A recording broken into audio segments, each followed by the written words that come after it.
Hello everyone. तो सकाल सकाल डुगु ये मस्त टे उठिक गेला होगला।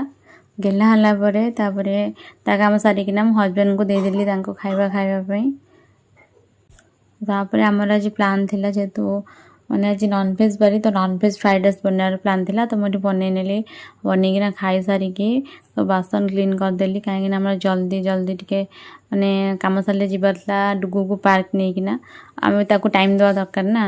आज पेरेंट्स तो छोट छुआ मैंने आम आखि आगे केते जल्दी माने छोट रु बड़ हो जाउछंती देखिकिना बहुत दुख लगुच आ खुशी भी बहुत लगुच।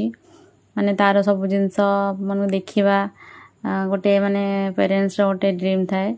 आउ हम पार्क नहीं गला देखिलु माने से सब जिनस देखिकी बहुत एक्साइटेड होता बहुत खेलुला निजे निजे निज सहित आम सहित भी खेलुला खुशी होता बहुत भल लगुला। बस ये आज वीडियो भल लगी लाइक शेयर सब्सक्राइब करने को भूलिए रही पुणी देखा भिडियो जय जय।